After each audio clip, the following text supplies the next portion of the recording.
Assalamualaikum warahmatullahi wabarakatuh. Selamat siang teman-teman semua dan Bapak Sparta yang kami hormati.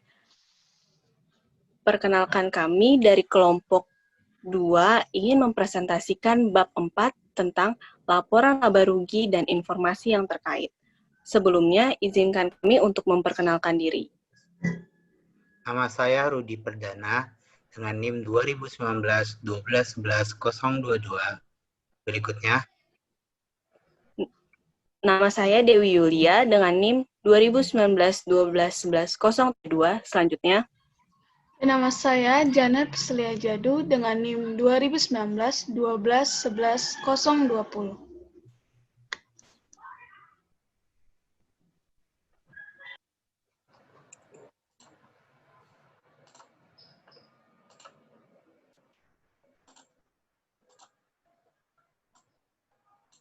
mari sekarang kita akan membahas mengenai laporan laba rugi. Next. Kegunaan laporan laba rugi itu apa sih dalam perusahaan? Nah, kegunaan laporan laba rugi dalam perusahaan memiliki 3 fungsi.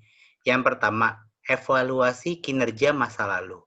Yang berarti kita dapat melihat sebagaimana bagus atau tidaknya transaksi yang terjadi di dalam perusahaan itu pada masa lalu. Dan yang kedua, memprediksi kinerja masa depan atau yang akan datang. Dengan adanya laporan laba rugi, kita dapat melihat dan kita dapat memprediksi kegiatan apa saja dan tindakan apa saja yang akan kita lakukan di masa depan dalam rangka mencegah segala sesuatu yang tidak kita inginkan yang telah terjadi di masa lalu. Atau dengan bahasa bagusnya, memperbaiki kesalahan yang lama dan mengubah menjadi yang baru. Dan yang terakhir yaitu yang ketiga, membantu menilai risiko atau ketidakpastian pencapaian arus kas masa depan dan memberikan gambaran tindakan apa yang akan diambil apabila risiko itu atau ketidakpastian itu terjadi. Nah, ini adalah lanjutan dari memprediksi kinerja masa depan. Itu adalah mengurangi risiko yang telah terjadi di masa lalu. Next. Batasan laporan laba rugi. Dalam laporan laba rugi ini, perusahaan memiliki beberapa batasan. Yang pertama, batasan dalam laporan laba rugi itu, perusahaan menghilangkan item yang tidak dapat diukur dengan handal. Misalnya, dalam income statement ini kan ada bagian-bagian yang dimasukkan ke dalam income statement. Biasanya dalam income statement itu kan adanya revenue dan expense. Nah, di sini ada misalnya ada akun yang tidak sesuai dan tidak bisa dimasukkan ke dalam laporan laba rugi itu, misalnya brand value atau unrealized earnings. Dan yang kedua, angka pendapatan dipengaruhi oleh metode akuntansi yang digunakan. Nah, dengan kita bisa melihat pendapatan atau revenue dari laporan laba rugi, kita dapat mengetahui apa sih pengaruh dalam sistem metode akuntansi yang kita pakai dalam perusahaan ini. Misalnya seperti contoh, perusahaan merchandise yang memiliki sistem perpetual FIFO itu sekarang diubah menjadi perpetual average cost setelah dikasih tahu datanya bahwa saat penghitungan laporan laba rugi di perpetual terjadi masalah dan terjadi kesalahan, sehingga sistem atau metode akuntansi yang digunakan berubah dan beralih menjadi perpetual average cost. Dan yang ketiga, yaitu pengukuran pendapatan yang melibatkan penilaian dalam laporan laba rugi. Next. Kualitas penghasilan. Nah, di laporan laba rugi kan ada yang namanya penghasilan. Nah, di sini perusahaan memiliki insentif untuk mengelola pendapatan dengan tujuan yaitu satu, untuk memenuhi target penghasilan atau agar penghasilan terlihat tidak terlalu beresiko. Nah, dari dua contoh ini diperlukannya manajemen laba. Manajemen laba itu adalah waktu pendapatan, pengeluaran, keuntungan, dan kerugian yang direncanakan untuk memuluskan pendapatan. Kualitas laba berkurang jika manajemen laba menghasilkan informasi yang kurang berguna untuk memprediksi laba dan arus kas yang akan terjadi di masa depan. Next. Konten dan format dalam laporan laba rugi. Next. Elemen dalam laporan laba rugi itu apa sih? Elemen laporan laba rugi itu terdiri dari satu, peningkatan pendapatan atau revenue, dan yang kedua adalah beban atau expense. Next. Elemen dalam laporan laba rugi. Peningkatan pendapatan atau income memiliki manfaat ekonomi selama periode akuntansi dalam bentuk satu, arus kas masuk atau aset bertambah, atau kewajiban atau liabilities berkurang, dan yang mengakibatkan peningkatan ekuitas selain yang berkaitan dengan kontribusi dari pemegang saham. Nah, di sini untuk kita tahu elemen laporan laba rugi itu adalah ketika arus masuk itu atau cash atau aset itu bertambah dan kewajiban yang kita miliki itu berkurang dengan pembayaran liabilities dengan aset, atau dengan meningkatnya ekuitas yang berkaitan dengan kontribusi dari saham atau share capital. Next. Income itu sendiri terdiri dari pendapatan atau revenue dan keuntungan, gain. Nah, keuntungan itu adalah mungkin timbul atau tidak dari aktivitas revenue, biasanya dalam bentuk upah atau komisi. Nah, sementara revenue atau pendapatan adalah aktivitas yang dilakukan perusahaan dalam menyelesaikan sebuah jasa. Nah, biasanya aktivitas yang pertama terjadi itu adalah revenue. Jadi perusahaan melakukan jasanya. Nah, setelah nanti jasanya telah selesai dan dibayar, biasanya timbullah gain atau keuntungan. Nah, gain ini berupa komisi atau upah. Next.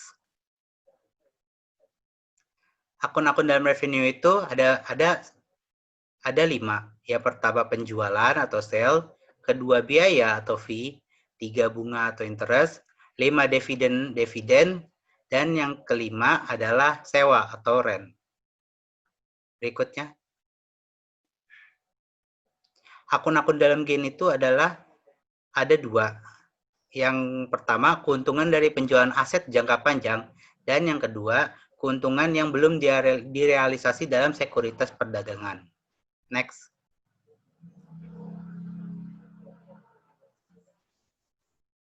Next. Elemen laporan laba rugi. Yang kali ini kita bahas adalah beban atau expense, yang merupakan penurunan manfaat ekonomi selama periode akuntansi dalam bentuk arus keluar atau penipisan aset atau yang biasa kita sebut depresiasi, dan yang kedua timbulnya kewajiban atau liabilitas. Hal ini mengakibatkan penurunan ekuitas lain yang berkaitan dengan kontribusi kepada pemegang saham. Jadi expense ini lebih berpengaruh kepada aset, seperti misalnya kita memiliki spidol. Spidol itu kan kalau misalnya dipakai kan nilai asetnya akan berkurang. Nah, nilai pengurangan aset itu masuk dalam beban atau expense yang biasa kita sebut depresiasi. Next. Beban itu mencakup 2 hal. Yang pertama beban biaya dan kerugian atau loss. Beban biaya itu adalah aktivitas dalam perusahaan yang mengeluarkan biaya maupun yang masih harus dibayar. Misalnya seperti salaries and wage expense dan salaries and wage payable. Itu termasuk dalam expense dan gaji atau upah yang belum dibayar, yang masih harus dibayar. Dan yang kedua adalah kerugian atau loss, yaitu mungkin timbul atau mungkin tidak timbul dari aktivitas dari beban biaya yang telah dijalankan. Next. Akun-akun beban ada 6. Yang pertama, harga pokok penjualan atau cost of goods sold. Yang kedua, pajak atau tax. Yang ketiga, depresiasi atau depreciation. Yang keempat, uji dan upah, salaries and wage. Yang kelima, menyewa atau rent. Dan yang keenam, bunga atau interest. Next. Akun-akun kerugian dalam loss itu ada 3. Yang pertama, kerugian yang belum direalisasi atas sekuritas perdagangan, kerugian penjualan aset jangka panjang, dan kerugian biaya restrukturisasi. Next. Komponen perantara laporan laba rugi. Next. Perusahaan pada umumnya menyajikan beberapa atau semua bagian ini dan total dalam laporan laba rugi. Dan contoh akun yang disajikan dalam income statement dapat kita lihat di samping kiri kita. Nah, kalau kita lihat dari PPT di sini kan di samping kiri saya itu muncul beberapa akun seperti sales and revenue, cost of goods sold, gross profit, selling expense, administrative general expense, other income expense, income from operations, financing cost, income before income tax, income from continuing operation, discontinued operation, net income, non-controlling interest, dan earning per share. Akun-akun ini termasuk dalam intermediary component. Biasanya di gambar di samping kiri ini selalu muncul dalam soal. Next. Contoh di samping ini adalah income statement dari perusahaan Bok Hong. Di income statement tersebut sudah tersedia data dalam saldo yang ditampilkan dalam income statement. Dari gambar yang di kanan ini, di PPT, itu semua spesifikasi saldo sudah dimasukkan, kecuali discontinued operation account. Karena kalau kita lihat dari sini kan, sales ada, cost of goods sold ada, gross profit ada, selling expense dan akun seterusnya yang telah saya sebutkan sebelumnya ada, kecuali discontinued operation. Next. Ringkasan laporan laba rugi. Next. Nah, kita lihat di sini ada dua gambar di atas kanan dan kiri saya. Nah, ini adalah contoh dari income statement lagi milik Bok Hong Company yang lebih singkat. Contoh ini merepresentasi contoh dari income statement yang sebelumnya. Dapat dilihat contoh di sini berbentuk lebih ringkas dan lebih singkat. Nih, kita lihat di sini di income statement Bok Hong itu cuma menyediakan data net sales dan cost of goods sold, lalu gross profit, selling, income from operation, income before tax, net income for the year, dan earning per share-nya. Ini lebih singkat dari yang sebelumnya. Nah, di samping kanan saya di PPT ini, di sini telah disediakan jadwal tambahan untuk mendukung total dari net income ini. Jadi, kalau kita lihat nih contoh yang dimasukkan ini adalah selling expense-nya. Nah, semua transaksi selling expense di sini dimasukkan menjadi satu, yaitu sebesar $453,028. Nah, angka ini dimasukkan ke dalam selling expense dan kita bisa lihat di sini di sisi kiri income statement dilihat si note D. Note D ini merujuk kepada selling expense. Next. Pelaporan dalam laporan laba rugi. Next.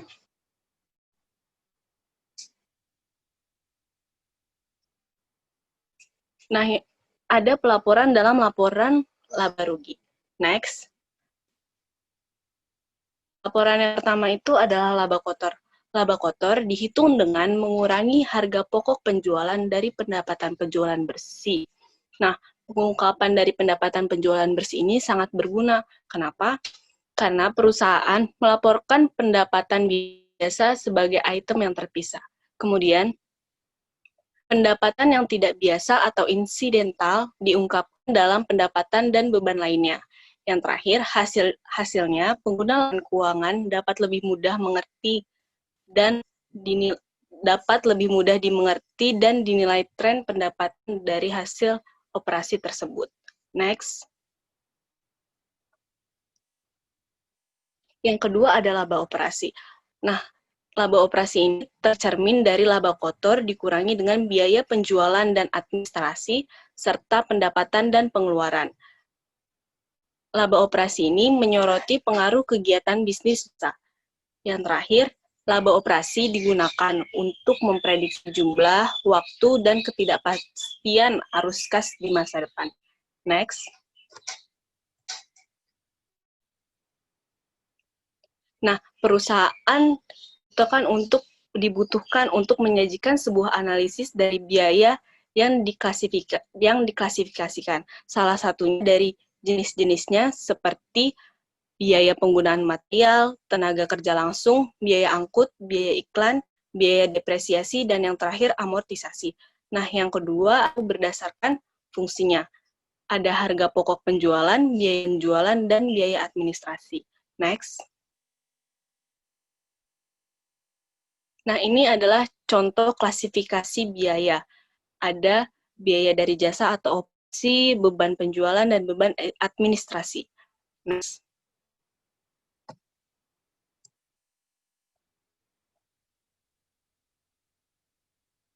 Nah, ini adalah klasifikasi biaya berdasarkan jenisnya. Tadi kan ada 2, berdasarkan jenisnya dan fungsinya.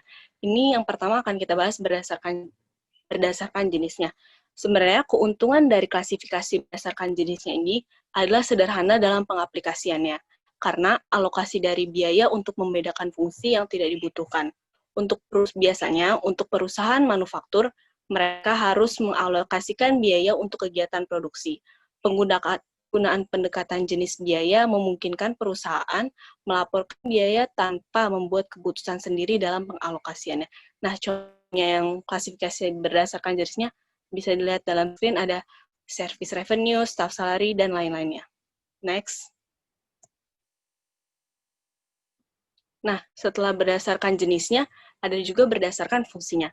Metode klasifikasi berdasarkan fungsinya, bagaimanapun sering dilihat lebih relevan, karena metode ini mengidentifikasi biaya utama dari perusahaan dan membantu pengguna laporan laba rugi dalam menilai apakah nilai tersebut tepat atau menghasilkan pendapatan. Samping itu, ada juga kerugian dari metode ini. Salah satunya adalah alokasi biaya untuk membedakan fungsi-fungsi biaya dapat menyesatkan dan menimbulkan keputusan sendiri yang berbeda-beda.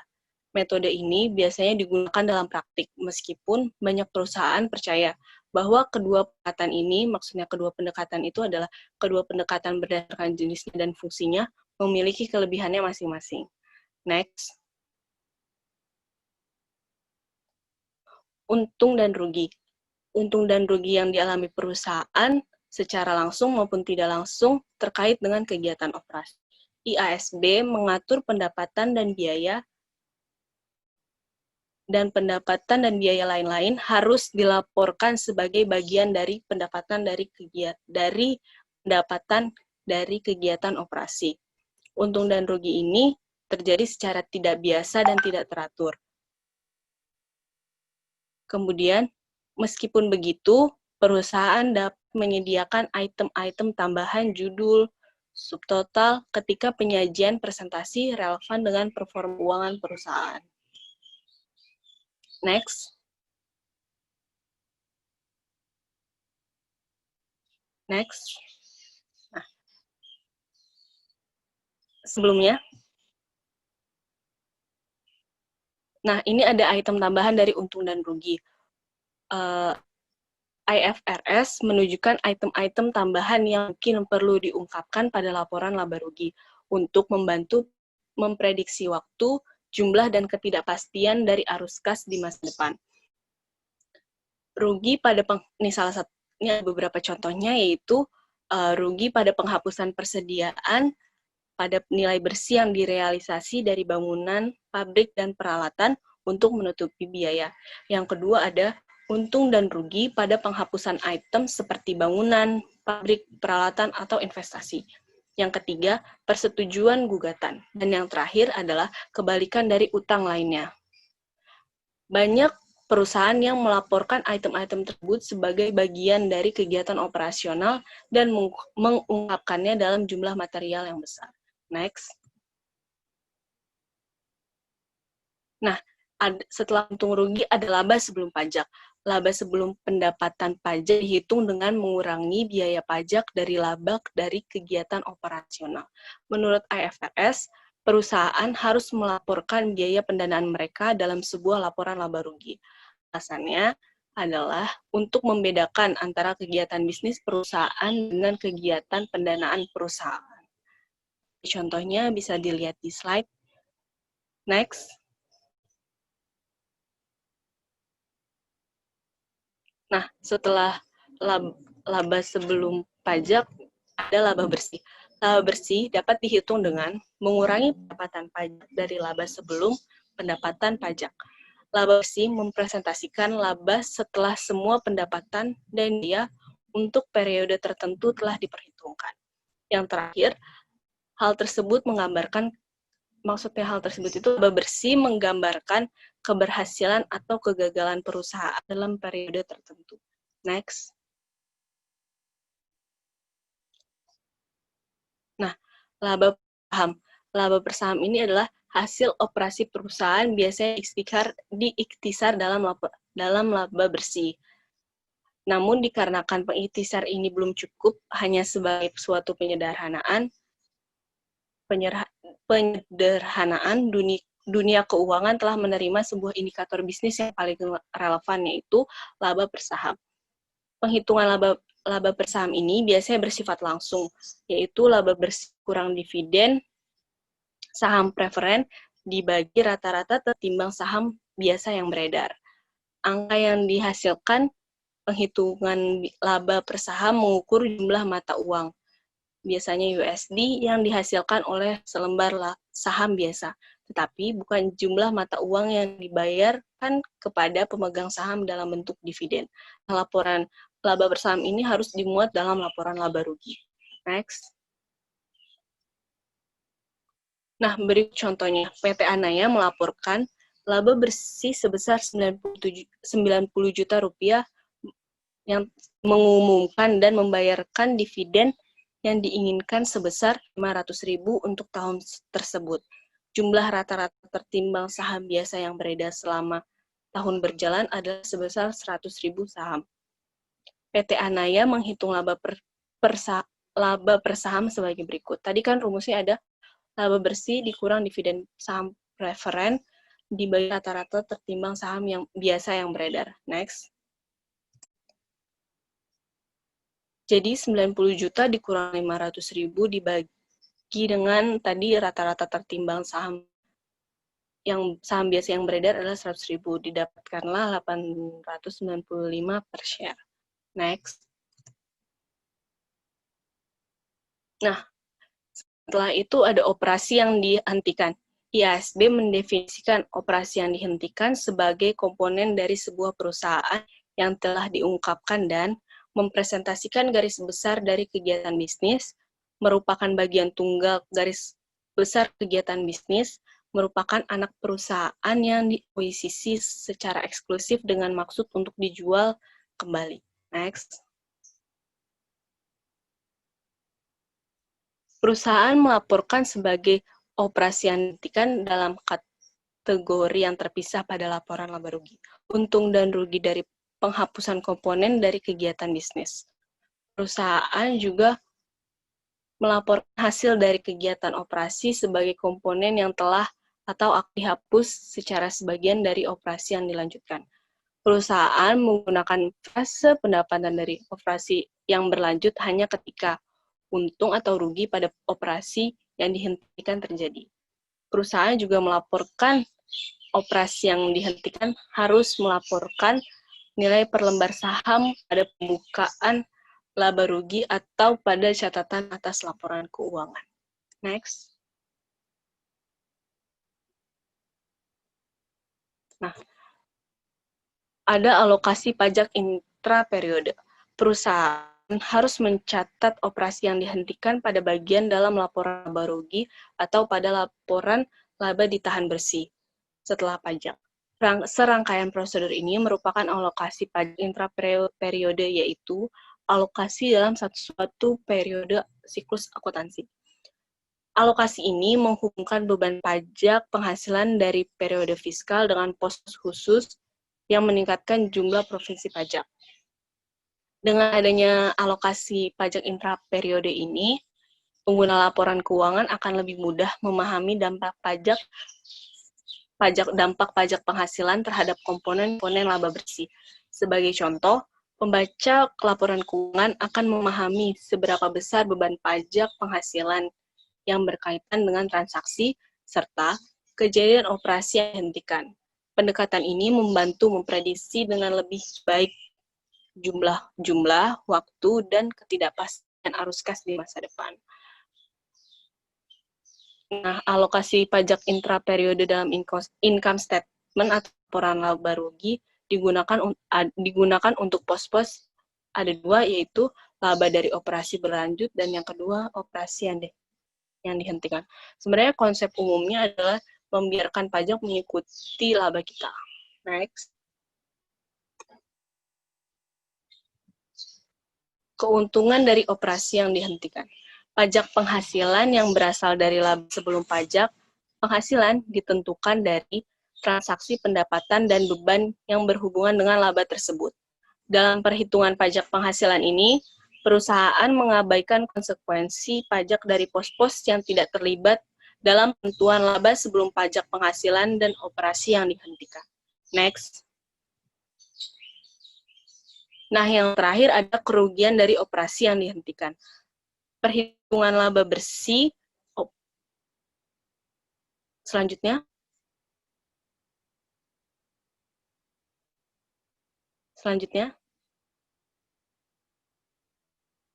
Nah, ini yang terakhir, kerugian dari operasi yang dihentikan. Perhitungan laba bersih operasi yang dihentikan adalah laba sebelum pajak penghasilan dari operasi yang dihentikan dikurangi oleh pajak penghasilan yang kemudian dikurangi akumulasi dari kerugian lain-lain yang telah dikurangi dengan pengurangan pajak penghasilan yang berlaku, sehingga hasilnya adalah laba bersih. Dalam hal ini, kerugian terdapat pada operasi yang dihentikan adalah adanya kerugian yang tidak dapat diperkirakan. Next.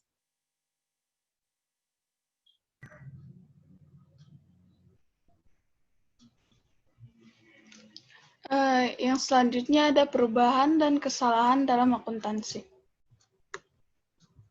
Nah, untuk prinsip perubahan akuntansi terdiri dari 3. Yang pertama, penyesuaian retrospektif.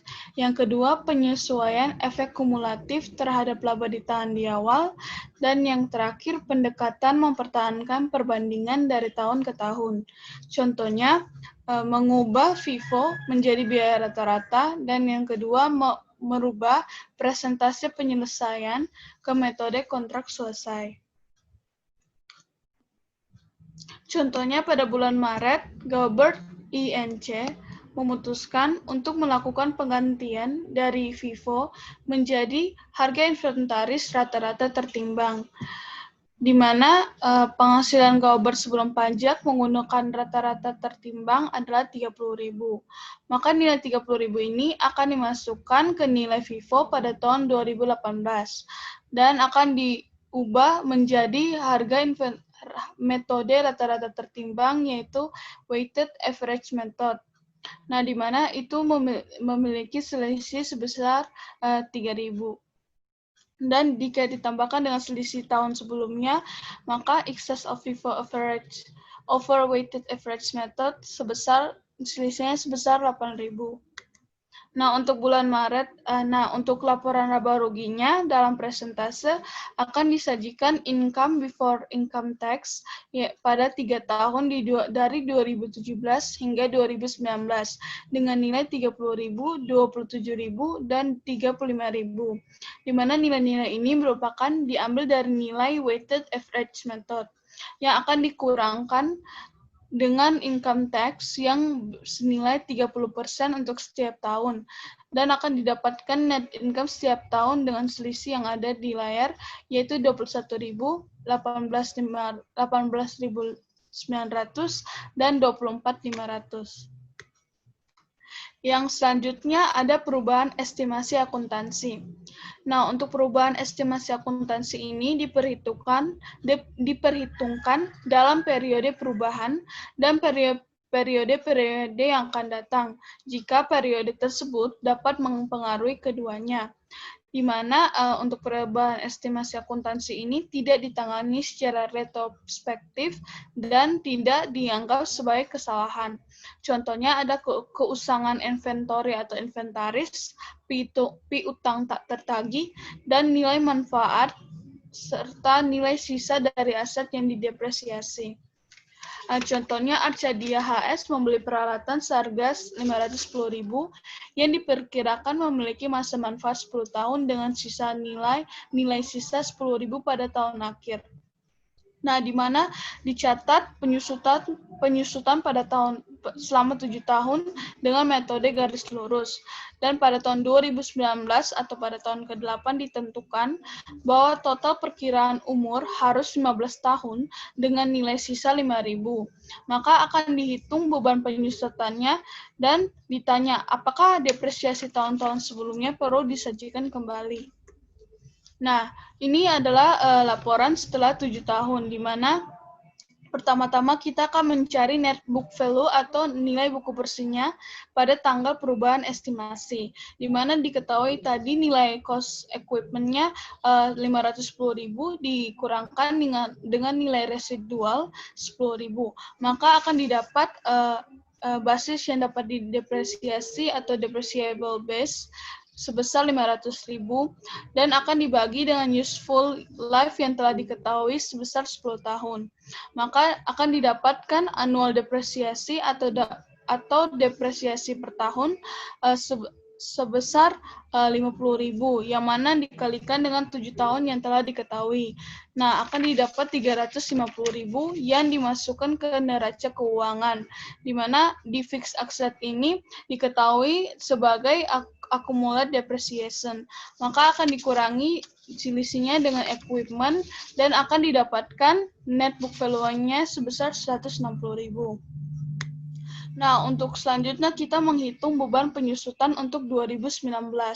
Maka net book value yang udah diketahui sebelumnya sebesar 160.000 ini akan dikurangi dengan residual value yang sebelumnya yaitu 5.000 pada perkiraan tahun umur 15 tahun. Maka untuk selisih tahun yang ada tadi kan sudah 7 tahun. Nah, 15 dikurang 7 selisihnya 8 tahun. Nah, dari depreciable base ini 155.000 akan dibagi dengan 8 tahun. Maka akan didapatkan depresiasi tahunannya sebesar 19.375 yang akan dimasukkan ke jurnal entry untuk tahun 2019 yaitu untuk akun depreciation expense pada accumulated depreciation. Nah, selanjutnya ada kesalahan akuntansi. Yang pertama, koreksi kesalahan.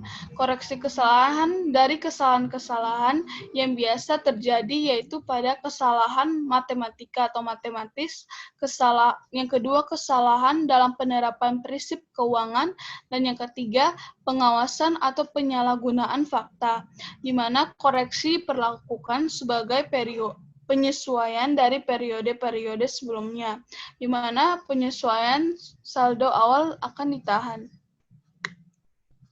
Nah, untuk tahun 2019, TS Ang Ltd menetapkan bahwa mereka salah dalam melebih-lebihkan piutang usaha dan pendapatan penjualan sebesar 100.000 pada tahun 2018. Dan pada tahun 2019, mereka membuat entry berikut untuk memperbaiki kesalahan dengan mengabaikan nilai pajak penghasilan. Nah, di mana akun-akun yang akan terpengaruhi yaitu return earnings pada akun receivable, di mana return earnings akan ditaruh di debit dan sedangkan akun receivable di akun kredit. Nah, untuk ringkasannya yang pertama untuk perubahan prinsip akuntansi, di mana untuk kriteria yang pertama yaitu mengubah dari satu prinsip akuntansi ke prinsip umum lainnya.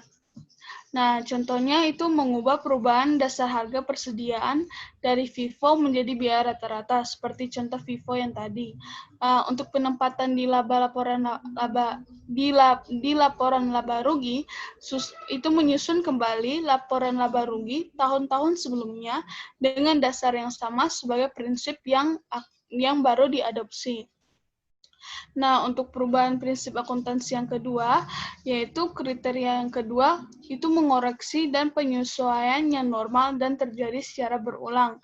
Di mana contohnya itu ada perubahan realisasi piutang dan persediaan, perubahan estimasi umur peralatan, aset tidak berwujud, perubahan estimasi kewajiban untuk biaya garansi, pajak pendapatan, dan yang terakhir pembayaran gaji, di mana untuk penempatan di laporan laba rugi ditampilkan perubahan hanya di akun yang terpengaruh dan diungkapkan sifat perubahan, di mana untuk akun yang terpengaruh ini tidak ditampilkan setelah pajak.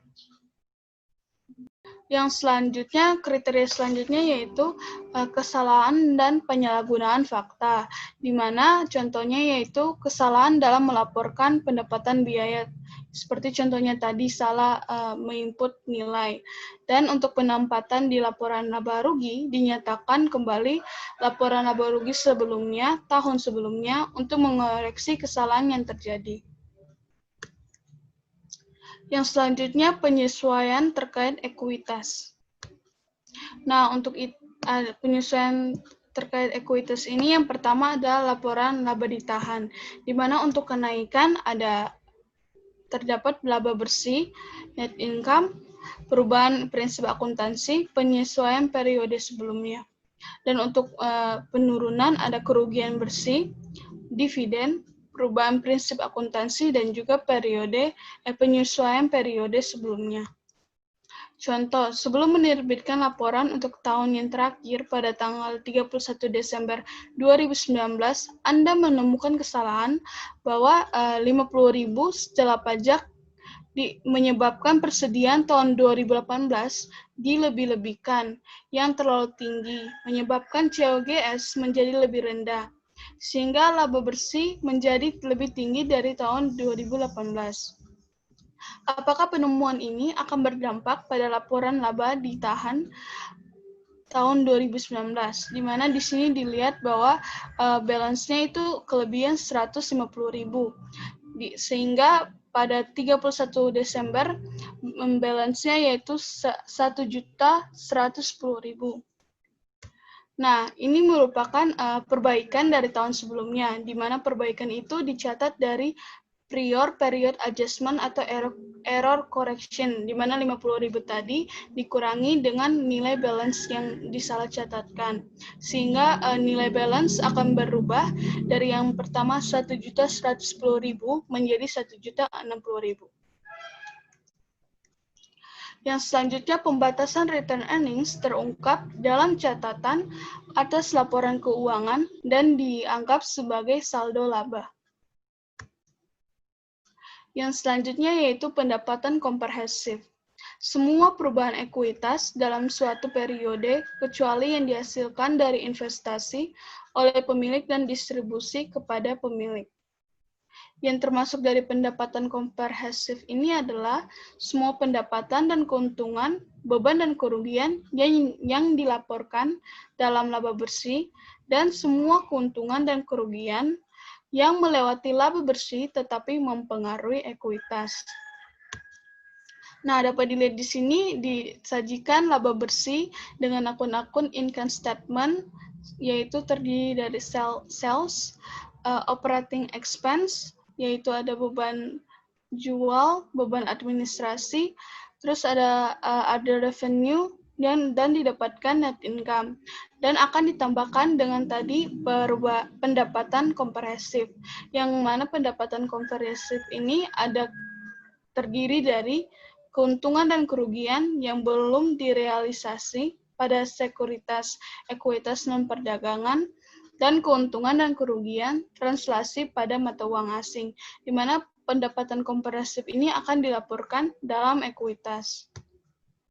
Nah, untuk pendapatan komprehensif ini terdiri dari atau disajikan dengan salah satu dari dua cara berikut. Yang pertama ada one statement approach atau satu pertanyaan berkelanjutan, yang dimana hanya terdapat digabung menjadi satu pernyataan. Dan yang kedua ada two statements approach, di mana dua laporan laba rugi bersih akan dipisah, tetapi dituliskan secara berturut-turut dan pendapatan komprehensif lain dan juga pendapatan komprehensif lain. Nah, yang pertama ada pendapatan satu pernyataan. Nah, keuntungannya ini tidak memerlukan pembuatan laporan keuangan baru, jadi langsung digabung dengan comprehensive income ini. Tapi kerugiannya adalah laba bersih akan terkubur sebagai subtotal pada laporan. Nah, bisa kita lihat di samping itu pendapatan dari itu digabung, net income akan digabung dengan other comprehensive income. Nah, dapat dilihat di perbedaan selanjutnya, yaitu di pendekatan dua pernyataan, di mana antara akun income statement akan dipisahkan dengan comprehensive income statement, di mana net income-nya akan dipisah dan ditambahkan dengan comprehensive income. Dan dapat kita lihat contohnya sebagai berikut. Nah, yang selanjutnya, pernyataan perubahan ekuitas diperlukan sebagai laporan laba. Laba selain laporan laba rugi komprehensif terdiri dari bagian modal yaitu biasa dan bagikan modal biasa dan kedua bagikan modal premium biasa dan yang ketiga laba ditahan dan yang terakhir saldo terakumulasi dalam penghasilan komprehensif lain. Untuk melaporkan perubahan di setiap akun ekuitas dan total ekuitas untuk periode tersebut, termasuk yang berikut. Yang pertama ada akumulasi pendapatan komprehensif untuk periode tersebut. Dan yang selanjutnya ada kontribusi atau penerbitan saham dan distribusi dividen kepada pemilik. Dan yang terakhir, merekonsiliasi nilai tercatat di setiap komponen ekuitas dari awal hingga periode tersebut berakhir. Nah, ini merupakan contoh dari statement change in equity, di mana dicatat dari awal sampai akhir periode. Di mana dilihat di situ ditambahkan accumulate other comprehensive income. Terlepas dari format tampilan yang digunakan,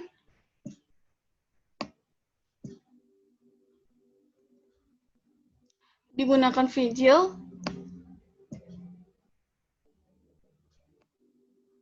melaporkan bahwa akumulasi pendapatan komprehensif lain sebesar 90.000 di bagian ekuitas. Maka untuk statement of financial position ini akan ditambahkan accumulate other comprehensive income pada saldo equity, sehingga akan ditotalkan total equity sebesar 540.000.